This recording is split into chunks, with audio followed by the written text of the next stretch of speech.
Don't Look Up, which is the new film by Adam McKay, whose work I know you like, as do I. Starry cast includes Jennifer Lawrence, Leonardo DiCaprio, Jonah Hill, Rob Morgan, Mark Rylance, Tyler Perry, Timothée Chalamet, That's pretty good. Ron Perlman, Ariana Grande, Kate Blanchett, and Meryl Streep. Good old Meryl. Hi, Yeah. I'm Meryl Streep. I'm Meryl Streep. Okay, that's quite the cast. So Jennifer Lawrence is Kate DiBiase, who's an astronomer PhD working under DiCaprio's Randall Mindy. She discovers an asteroid. Hooray! He does the maths on its trajectory and realizes that it is on course to hit the Earth. Call Bruce Willis. Exactly. Let's drill some holes. Yes. Jason's story about, No, was it Jason's story? Was it Ben Affleck's story about saying to Michael Bay, wouldn't it just be easier to train astronauts to drill? I think that's Jason. I think it's Jason. Okay, fine. Anyway, so Rob Morgan is Teddy Oglethorpe, who's a scientist in the department dealing with this kind of stuff. He takes them seriously, gets them jetted over to the White House for an urgent meeting with the president, played by and Meryl Streep. But as soon as they get to the White House, where Jonah Hill is chief of staff, everything falls apart. So how certain is this? There's 100% certainty of impact. Please, don't say 100%. Can we just call it a potentially significant event? But it isn't potentially going to happen. 99.78% to be exact. Oh, great. Okay, so it's not 100%. Call it 70% and let's move on. But it's not even close to 70%. Let's just use like 60% as a working number. Okay, we're gonna get our own scientists on this, no offense. Dr. Mindy is a tenured professor of astronomy at Michigan State. I'm sorry, did you say Michigan State? Exactly, they have an excellent astronomy department. You say so. You want to see my SAT scores? I'm sorry, who is she? At this very moment, I say we sit tight and assess. Sit tight and assess. Sit tight and assess. You want us to sit tight. And then assess. Very Trumpian use of figures and statistics. Very good. And so it is basically Muriel playing him.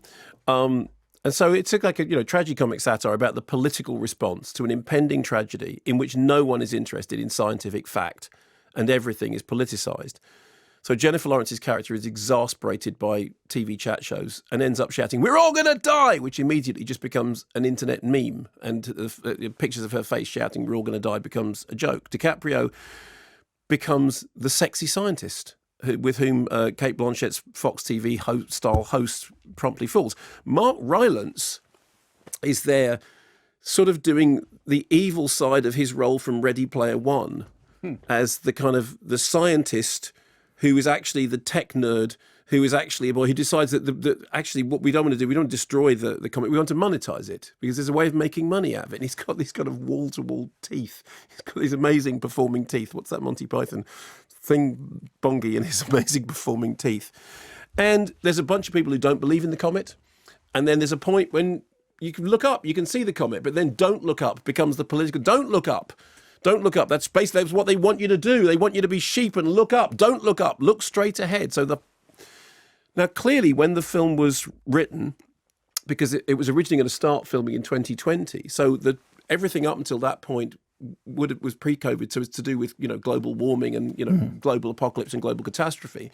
But in the wake of everything that's happened since then about anti-vax conspiracy theory and all the rest of it, it's like what's interesting. It's kind of maps in terms of the comedy itself. It's just believe whatever you care to believe, regardless of any form of actual objective scientific fact. I mean, the film may not be as fabulous as its star-studded cast suggests, but it's exactly the film you expect it to be. And I quite like that kind of Adam McKay, kind of slightly sly political satire that's very much on the broad side. But that's okay. I mean, because he's one of the execs with Will Ferrell on Succession. Yes, and he made Irresistible, which he didn't make Irresistible. But do you remember when? Did he make Irresistible? Anyway, do you remember when we were doing Kermode and May's Home Entertainment Service and we saw those two Steve Carell things, Irresistible and Space Force, and we both liked them. And a bunch of other critics went, well, they're far too obvious and far too on the nose. Went, are they?